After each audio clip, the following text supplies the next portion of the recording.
Ne cherchez pas sa silhouette. Dans ce film, Chaplin est derrière la caméra.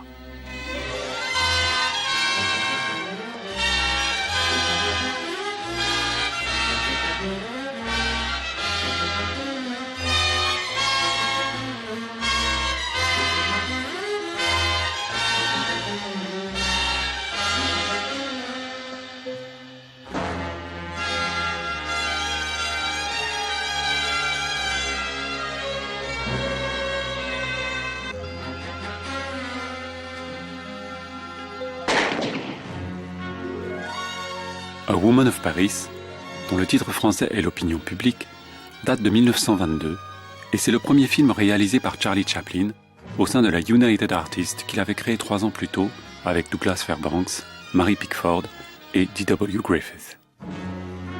Il a alors 33 ans et depuis longtemps déjà souhaite mettre en scène une comédie dramatique. L'histoire est celle de 2 jeunes gens qui s'étaient promis l'un à l'autre et qui, séparés par un cruel quiproquo du destin, se retrouvent à Paris quelques années plus tard. Mais si Jean est resté fidèle à ses ambitions de peintre, Marie est désormais une demi-mondaine entretenue par Pierre, personnage brillant et cynique.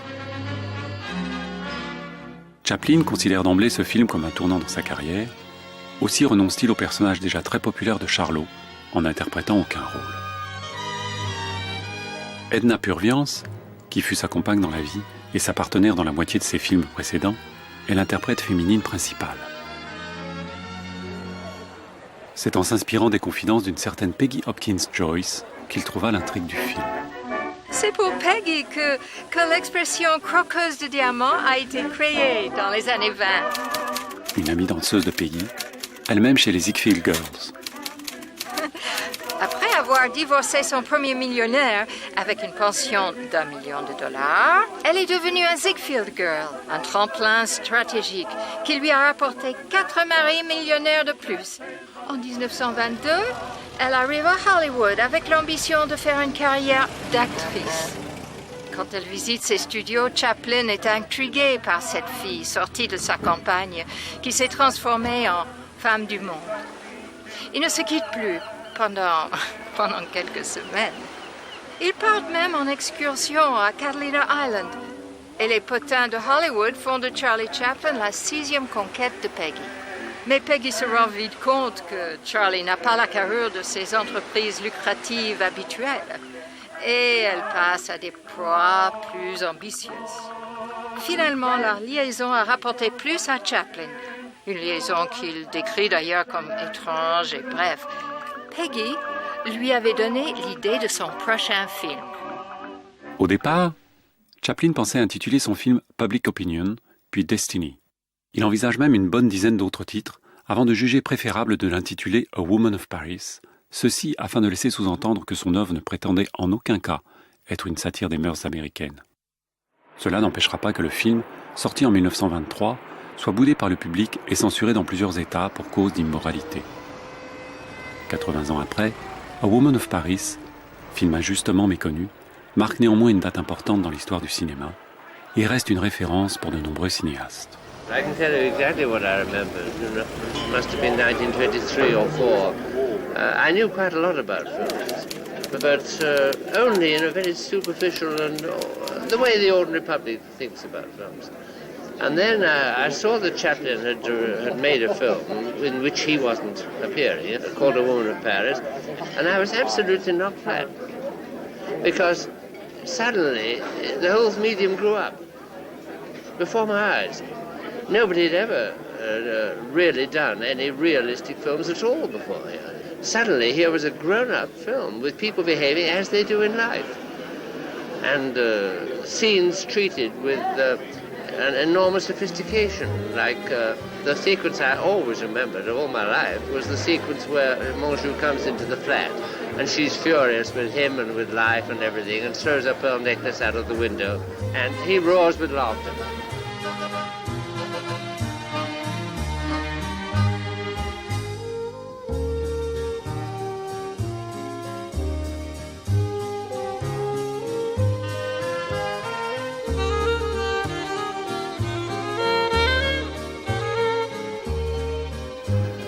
And I remember so clearly her coming in and he's roaring with laughter on the sofa and she just says, "Idiot." I remember this one-word title.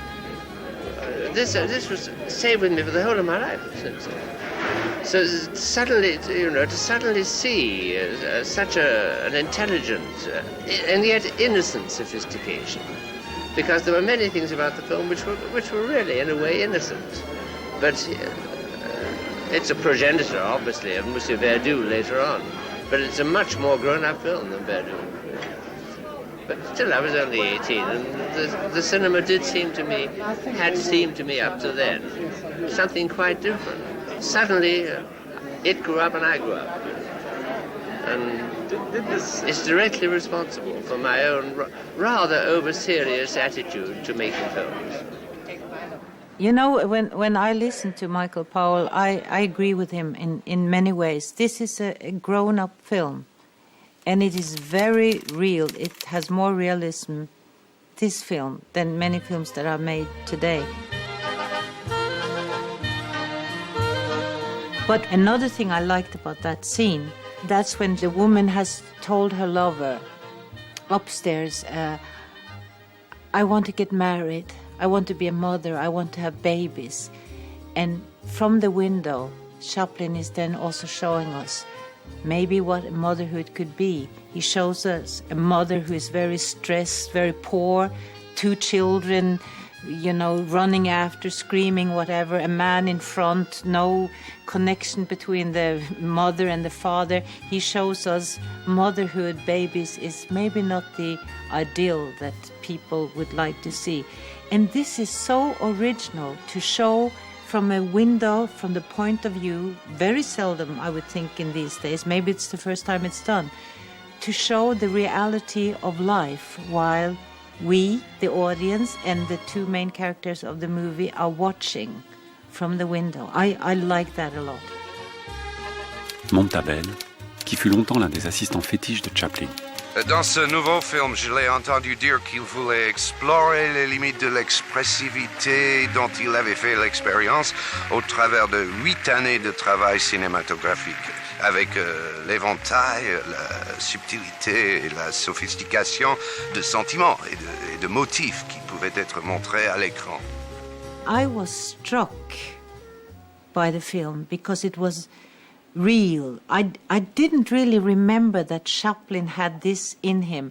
I've seen so many movies where he has been the main character. Now I see a film and he's not in it at all, and I see the same thing as he did in his persona. I see a man who directs a film where he shows the good side of a human being and the bad side. He doesn't show heroes and he doesn't show horrible people. He just shows us what a human being is like. And even today, again, you don't see that in movies. They're either very good or very bad in most movies. And that's what impressed me with this movie, that Chaplin shows us, just like Bertolt Brecht did, you show one side of a person and then you show the other side, and that is what makes a person interesting.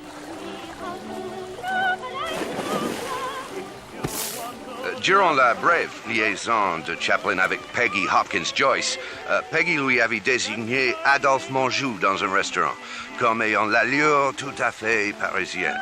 Et moi, je connaissais Menjou, donc je l'ai recommandé à Charlie. Je m'étais rendu compte que Chaplin avait l'habitude de déjeuner sur l'Hollywood Boulevard à Armstrong Carlston's ou à Museau en France. Adolphe Menjou, l'un des rares acteurs d'origine française établis à Hollywood à l'époque. Je faisais exprès d'arriver pour déjeuner au même restaurant et à la même heure que Chaplin. J'étais toujours en tenue élégante. Je comptais que ça me donnerait l'air d'un boulevardier. Mais ça ne choquait personne.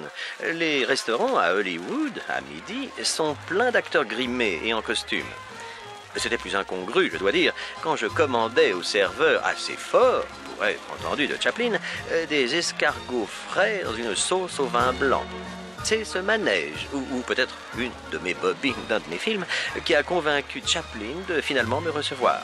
En soi, c'était une chose atypique, parce que Chaplin avait horreur de rencontrer les acteurs avant le tournage, car il se sentait mal après s'il ne pouvait pas leur donner le rôle. Il eut l'air de me trouver pas mal, mais il était un peu désarçonné par mes exigences en matière de salaire.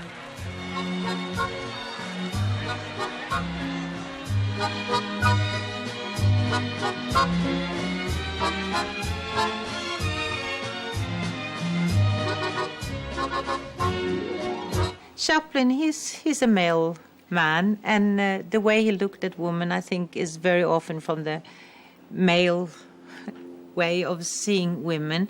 But in this movie, he went in with great interest and looked at women. There are two main characters there, the mother of the artist and Mary, the woman whose destiny we follow, and they do change, and he cares about them, and he shows their good sides. He follows why they are good, why they make good choices, and at the same time he shows very negative things with them. He shows the mother, crying to make her son make very bad choices, giving the son guilt so he will deny the woman he wants to marry, actually driving her son to suicide. It's two women who drive one man to suicide, and over his body, when he's dead, they understand it, and their hands find each other. It's a feminine way of showing women.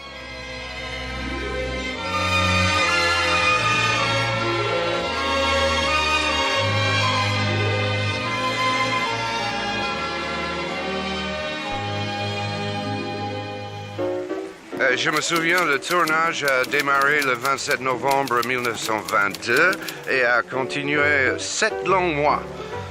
Même dans ce film sophistiqué, Chaplin travaillait sans script, quelque chose qui étonnait déjà les critiques à l'époque. En fait, quand il était prêt de tourner, le scénario, qui consistait à un amoncellement de notes sur lesquelles il avait travaillé les mois précédents, était si précis dans la tête de Chaplin qu'un script normal aurait été superflu. Ça montre que Chaplin, une fois sur le plateau, travaillait avec assurance et précision. On avait une idée générale de l'histoire et puis chaque jour on faisait un épisode. On tournait 3-4 jours d'affilée et puis repos pour 2 semaines et il écrivait, perfectionnait et on répétait et il élaguait. Un vrai perfectionniste. I understand he had no script. He didn't make a script. He knew what he wanted to tell, and then he told the story from the beginning to the end. And even though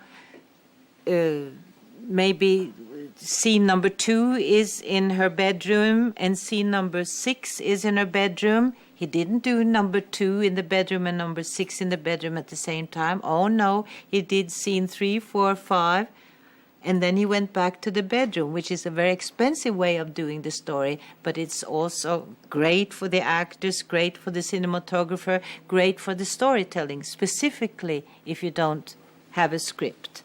He gives himself material by shooting this way, and I wish we could do movies this way today, but we can't. Movies today are industrial, You look at the cost first and then at the art. And I know as a director, very often it's things I would really like to do, and it's always what will it cost against what would it give the movie. And it's very difficult to explain what it will give a movie, so the cost will most often win. But if you are Charlie Chaplin, of course, he's discussing with himself. He was making this movie with his own company, and it's his own discussion.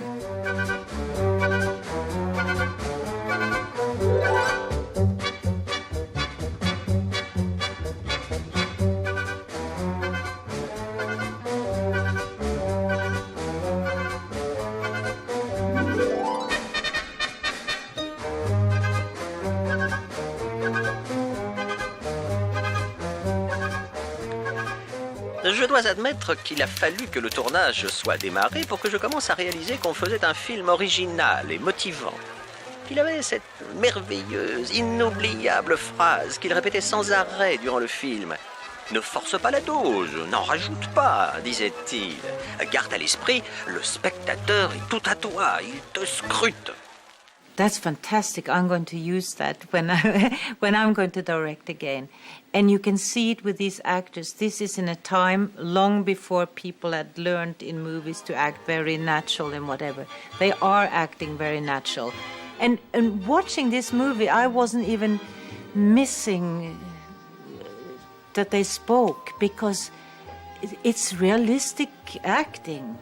It's not Stanislavski, but a lot of actors do that bad anyway. And in terms of acting, what he makes them do, for example, when you see a scene with the masseurs and all these chatty women, the courtesans, are there and they are discussing, love and who's been unfaithful to whom and why. And you can see her anger and her feelings about these women, she is a working woman and she has to do work to earn money. And you just see her face. But what is great with Chaplin's way of directing this, a stupid director would then make her, being a masseuse, do very hard on the woman that she despises and whatever. No, she does her masseusing thing very right in the way it should be. It's just in the expression of her face. And this is where he is a great storyteller, where he's a great actor's director, and his imagery. And maybe some of this imagery today may seem, we've seen it before. Sure, we've seen some of it before. But this was in 1922, when no one had made features films like this. This is the first time. It's like when you see Ingmar Bergman's Persona. Today, yes, it doesn't have that same thing because so many people have copied it in different ways. But when you do it for the first time, it is incredible. And many things in this movie is done for the first time. And it probably hasn't been done better later.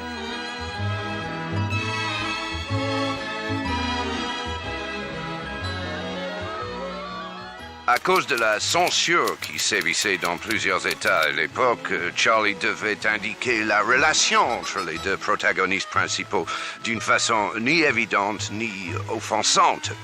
Il réussit à le faire d'une façon étonnamment subtile. Un bon nombre de moyens furent envisagés. D'abord, Chaplin me faisait prendre une pipe posée sur une table et l'allumer. Mais ça n'allait pas parce que ce n'était pas le genre de Revel de fumer la pipe.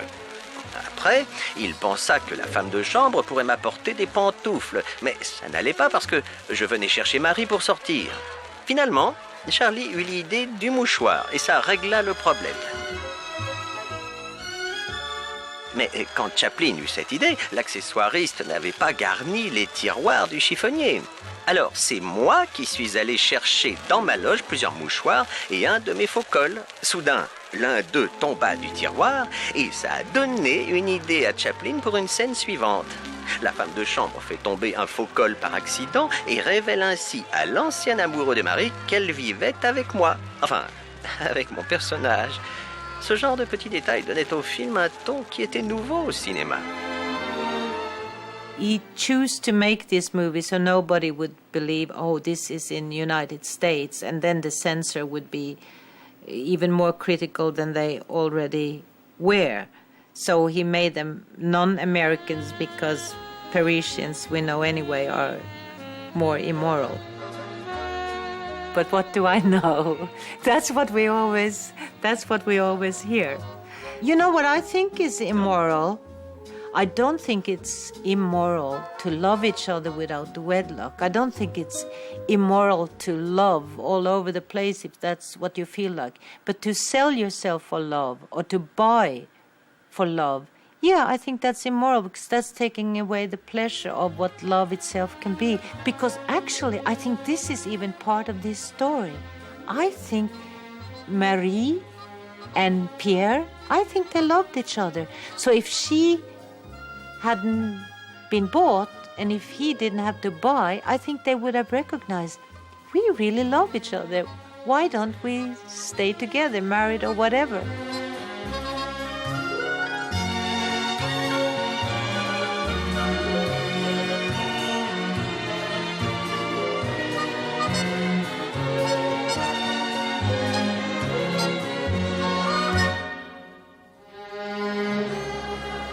Vous savez, la brève séquence de la gare, qui a une place dans l'histoire du cinéma, Rolly Totro, qui fit la lumière des plus beaux films de Chaplin. elle fut filmée entre 11h du soir et 6h du matin, la nuit du 29 au 30 novembre. L'innovation qui a suscité tellement de compliments à la sortie du film venait en fait d'un souci d'économie, c'est tout. La scène voulait que Marie soit sur le quai quand le fameux train pour Paris arrive. Pour éviter d'avoir à construire un train français, j'ai tout simplement découpé des ouvertures dans un morceau de carton de 30 cm et puis je l'ai fait passer devant un puissant projecteur. La lumière projetée sur le visage de Marie avait l'air d'être reflétée par les lumières d'un train en mouvement. Avez-vous remarqué que Charlie Chaplin fait une brève apparition dans cette scène en porteur maladroit, complètement déguisé et emmitouflé? I liked what this movie shows towards the end, when it's fade in and fade out from scenes, what is happening at the same time. And this is when Marie has told her lover, number 2, Pierre, it's over. And lover number 2, who smiles, what does he care? And does he really care? And it shows through a long night what happens with Pierre and what happens with her. It's fade in and fade out, and it's happening at the same time for both of them. It's like it's the page of a picture book.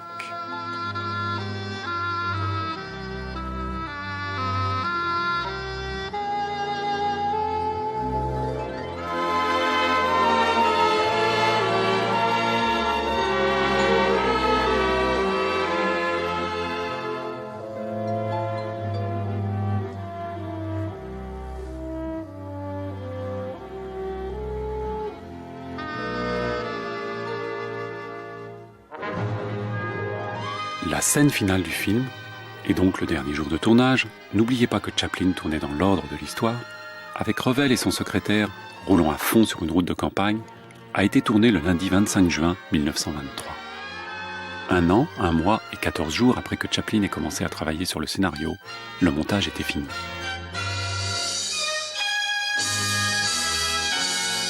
Le film sort simultanément à Los Angeles et à New York le 1er octobre de la même année. Et, chose inhabituelle, Chaplin a voulu s'adresser directement au public dans un court et surprenant avertissement distribué à l'entrée des salles. No doubt while you're waiting, I can have a little heart-to-heart talk with you. I've been thinking that the public wants a little more realism in pictures, whereby a story is pursued to the logical ending. I would like to get your ideas on the subject, for I'm sure that those of us who are producing pictures do not know, we only guess. In my first serious drama, well, Chaplin did write a letter for premiere, to the audience. I really don't know what you will feel about my picture, and this is what I wanted to say, but maybe I'm wrong. But you are the viewers, you are the audience, so whatever you feel is right. It's almost, begging for forgiveness, like he's doing something wrong with his film, and I think maybe that is very much part of an actor, that as an actor you are used to applause or you're used to recognition of what you do, and he couldn't bear to be unloved, unapplauded. You need it. And the sad thing is, this movie was not a success when it was shown. It was a kind of flop. And I think only today will we really recognize how marvelous it is, how good it is. And you watch it and you don't feel you are back in 1922. You just see a different way of making films, but it's made by a genius. However, if I have failed in my effort to entertain you, I feel it will be my loss. Nevertheless, I enjoyed making it, and sincerely hope you will enjoy seeing it. Sincerely, Charles Chaplin.